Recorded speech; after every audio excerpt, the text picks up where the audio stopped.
Hey everyone, the Professor here, and today we are looking at the Cold Steel Broken Skull, endorsed by Steve Austin. This is a standard tier knife, and it is in CTS-XHP, made in Taiwan. And as you can see, it's a pretty good sized blade. The Hootenanny, a bit bigger. The Ontario Rat Model 1, a bit bigger. The only one that I have that's really in the same sort of size range is the ZT-0452 carbon fiber, which is ever so slightly longer than the Broken Skull. You can see there. So we are dealing with a pretty large knife. In fact, absolute sizing, it is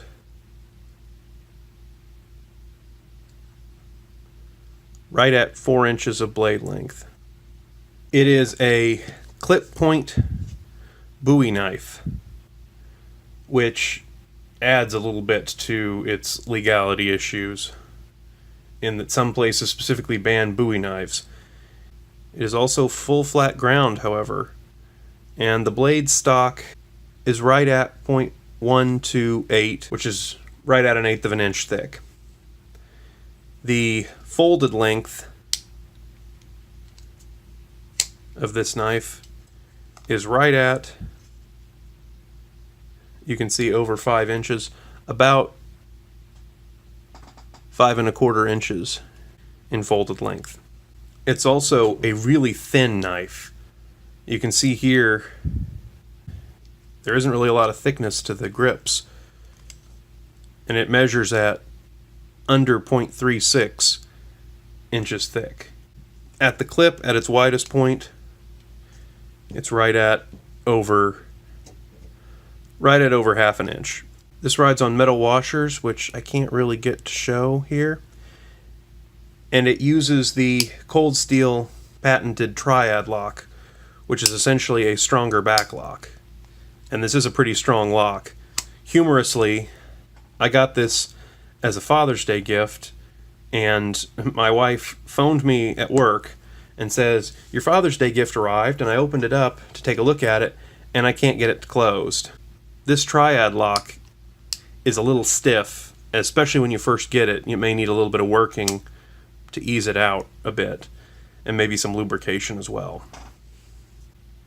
It can also be difficult to close, and if you don't have a lot of hand strength, you got to push your thumb pretty deep in here. So if you don't have a lot of strength in your hand, this may not be a good knife choice for you. The handles here are a very grippy G10 texture. You can listen to that.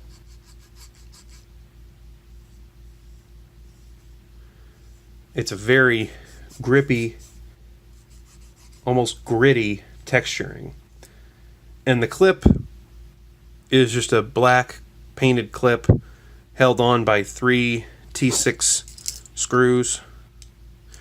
And the knife additionally is held on by 2 more T6 screws on each side. In addition to the 4 T6 holding this in place, it uses a T10 pivot, and it is not free spinning. The clip can be mounted for right hand tip up or left hand tip up carry. Tip down carry is not available, and there is no lanyard hole, interestingly enough. And this clip is very tight. If you look at that ramp, there's not a lot of ramp, and this holds really tight to the G10. So when you put this in pocket, it can be hard to get it in all the way.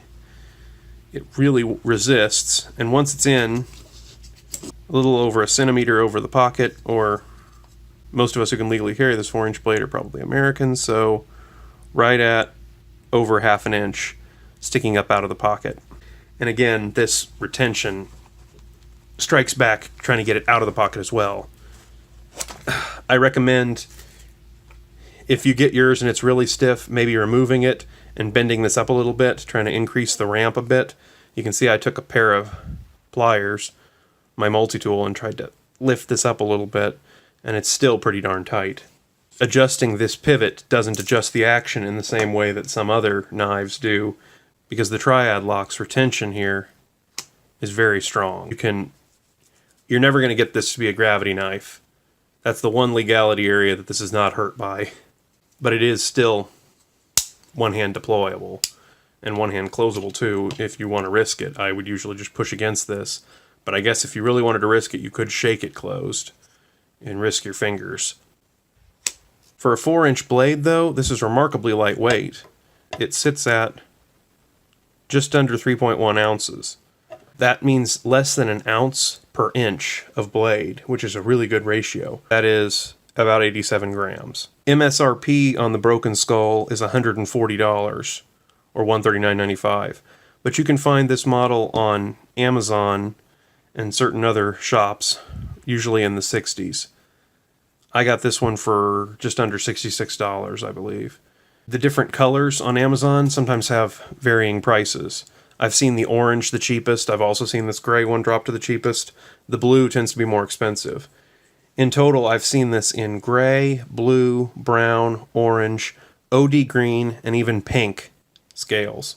But the blade is always black painted. One thing I want to point out about this knife that I found interesting is if you look at the thumb studs, it sticks out more on the right side than on the left.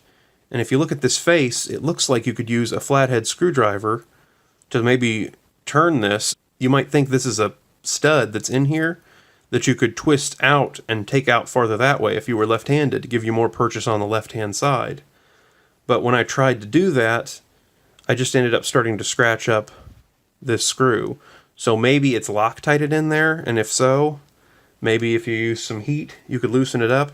I didn't want to try it because I actually am right-handed, so I don't mind this, but I found it interesting. I thought this was a really clever way of addressing the thumb stud length without making the thumb stud stick out super far on either side, making them adjustable, but it doesn't adjust very well, as of right now anyway. So rating the Cold Steel Broken Skull, utility-wise, it's 4 inches of CTS-XHP in a very good blade shape, drop point buoy. It's got a lot of flat, a little bit of belly, and a decent tip. And it's got the Cold Steel Triad lock, which, while it is a very rigid, stiff lock, is a very secure lock. So there's a lot you can do with this knife from a utility standpoint. Although I think it's interesting to use the Cold Steel Triad lock on this knife model because even though it has a very secure lock, it doesn't have steel liners. So this would not be the first choice for a really hard use situation, even though it's got a hard use lock. But even so, I give this a utility of great. Awesomeness though, I start to see some flaws here. The texturing is really grippy, which is a good thing for some of the time, but it's also an aggressive grippiness that's not the most fun thing to hold. And it combines with the clip to really want to grab onto your pants and not let go. It also has that really stiff lock that may be hard for some people to actuate. It's difficult, though not impossible, to one-hand close. And also it's got the thumb studs that seem like they ought to be adjustable, but really aren't.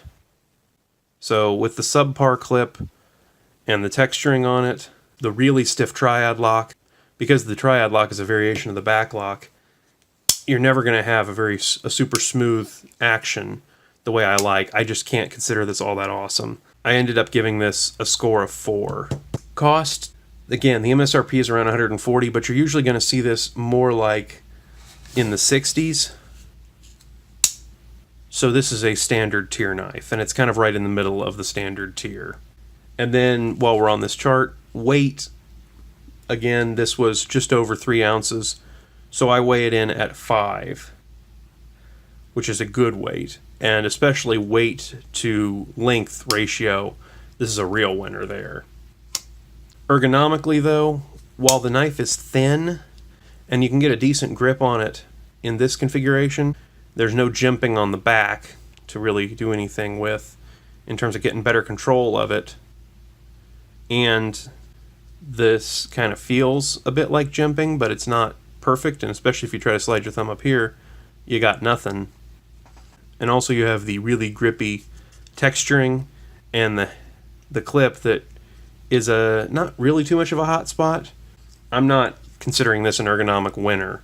And it's not because it's thin, because the Hootenanny is a very thin knife, and it does feel pretty amazing in the hands, and it's got jimping in all the right places, and it's just a much more comfortable affair. I gave this an ergonomics score of only 3, which is fair or below average. And then legality. This knife is just a legality nightmare. I mean, you're starting from a 4-inch blade, but you've got this little portion here, which a cop might add to the total length and call this greater than 4 inches, which is going to get you into trouble in a lot of places legally. It's a Bowie knife, so that gets you into some places legality-wise. And it's got a very violent name with the broken skull in the title, and it endorses wrestling, which I'm sure costs it some points with some people. And it's a cold steel, which kind of has an aggressive undertone to it anyway. So this is just a legal nightmare, and based even just on the length, but with a few other factors, I'm going to give this a legality score at 2. There are very few places you could get away with carrying this. Fortunately, I live in one of them. This is a really good, lightweight 4-inch blade. It's an easy way to have 4 inches of knife tucked away somewhere. But that somewhere, you probably don't want it to be your pant pocket, because this is going to tear it up unless you do some modification to it. You got to worry about people taking the broken skull name the wrong way. You've got some width issue in terms of carriage. My recommendation for use case for this is actually a pack knife. And by that I mean take the clip off of it and throw it in a pack. It's got a really strong lock. It's not going to open up on its own. It's really lightweight and really thin, so it's not going to eat up a lot of pack space. But then when you need it, you got 4 inches of CTS-XHP on your person.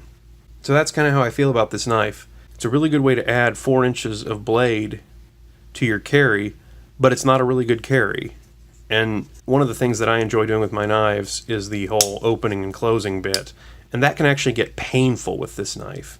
Aside from the risk of cutting yourself, closing it like this, and oh, look at how close my fingers get to the blade, pushing your thumb into this triad lock multiple times will leave an imprint, and I don't want my knives leaving marks on me. While I think this is a really great backup knife and pack knife, and maybe throw it in a glove compartment if you're not going to get into legal trouble pulling it out, I don't recommend this for EDC. That's all for today. Class dismissed.